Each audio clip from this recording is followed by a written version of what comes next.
똑똑하고 현명한 소비자로 거듭나는 유용한 정보를 전해드리는 똑똑한 소비생활 시간입니다. 최근에 인기몰이를 했던 그 예능이라고 해야 될까요? 그런 프로가 하나 있죠. 흑백 요리사. 각종 영화부터 드라마까지 어느새 OTT 플랫폼이 TV보다 우리에게 더 익숙해진 그런 시대가 됐습니다. 그런데 이용자가 늘어나면 자본도 늘어나겠죠. 관련해서 소비자 상담도 증가하고 있는 추세라고 합니다. 어떤 내용인지 한국소비자원 시장조사국 국제거래지원팀의 양기로 팀장님과 이야기 나눠보겠습니다. 팀장님 나와 계십니까? 네, 안녕하세요. 앞서서 문을 열면서 말씀을 드렸는데요. 온라인 동영상 서비스 OTT 이쪽 소비자 상담 계속 늘어나는 추세라고요? 네, 말씀해 주신 대로 국내 OTT 이용률은 매년 증가하고 있습니다. 방송통신위원회 조사에 따르면 국내 OTT 이용률은 21년 69.5%에서 23년 77%까지 증가했습니다. 예.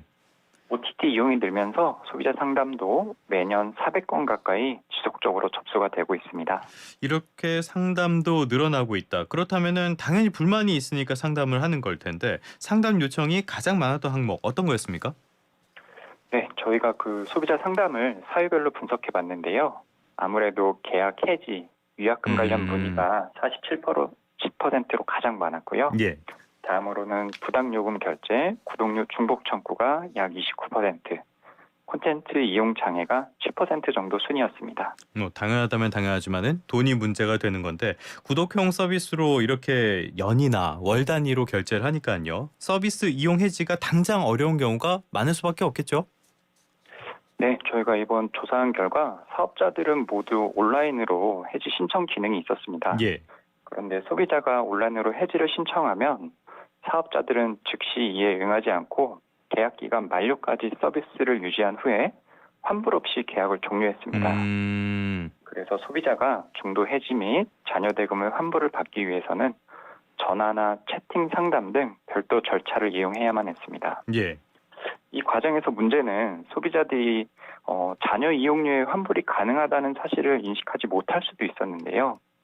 따라서 사업자들은 해지 절차를 간소화하거나 소비자가 중도 해지를 선택할 수 있도록 충분한 안내가 필요했습니다. 그런데 중도 해지가 아예 어려운 그런 플랫폼도 있었다고 하던데 어딥니까? 네, 그 예를 들어주셨는데요. 가장 인기 있는 넷플릭스는 그 약관상 결제일로부터 7일이 지나면 중도 해지 및 대금의 환불을 허용하지 않아서 개선이 필요했습니다. 그러니까 7일이 지나도 내가 해지를 하고 싶으면은 그건 받아들이고 잔금을 줘야 된다는 얘기인 거죠? 네, 맞습니다. 알겠습니다. 통신사의 할인 이런 걸 적용해서 저렴하게 OTT 이용하시는 분들도 많을 것 같은데 이렇게 갈아타게 하는 과정에서 요금을 중복으로 납부하거나 계약이 끝났는데도 추가로 요금 내게 되는 그런 경우도 있었다고요? 네, 맞습니다. 그 기존 계정 소유자가 이동통신사에 OTT 결합 상품 가입하면서 요금을 중복 납부한다든지 계약이 해지된 후에도 요금이 청구되어 납부한 사례도 있었습니다. 그리고 일부 사업자는 시스템상 시청 이력이 6개월까지만 확인된다는 이유로 과오납금의 환급 범위를 6개월로 제한하고 있어 개선이 필요했습니다. 이렇게 과오납이 생각보다 많이 일어난다는 건데요. 이렇게 발생한 이유가 뭡니까? 가장 큰 이유는 아무래도 OTT 가입 과정에서 그 중복 계정 가입 검증 절차가 부족했습니다. 특히 기존 OTT 계정 소유자들이 요금이 조금 저렴한 이동통신사 OTT 결합 상품에 가입하면서 관련 문제가 두드러졌습니다. 그리고 과오납금은 환불에 소요되는 수수료 등은 제외하고 환급을 해줘야 하는데요. 일부 사업자의 경우에는 과오납금의 환불 방법이나 절차가 약관에 마련되어 있지 않았습니다.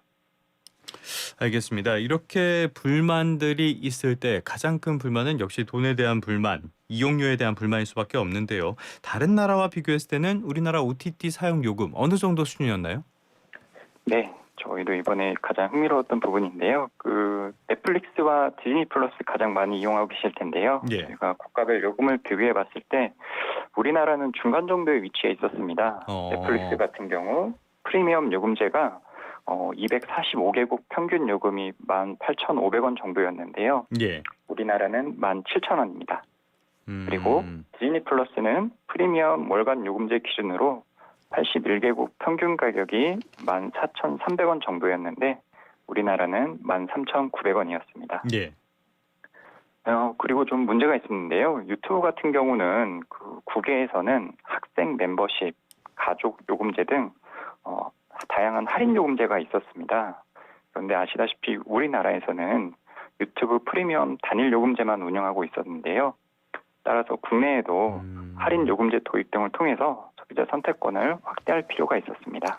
알겠습니다. 오늘은 OTT 플랫폼 이용료 그리고 각종 민원에 대한 이야기 들어봤습니다. 지금까지 한국소비자원 시장조사국 국제거래지원팀의 양기로 팀장님과 함께했습니다. 오늘 말씀 고맙습니다. 맞습니다.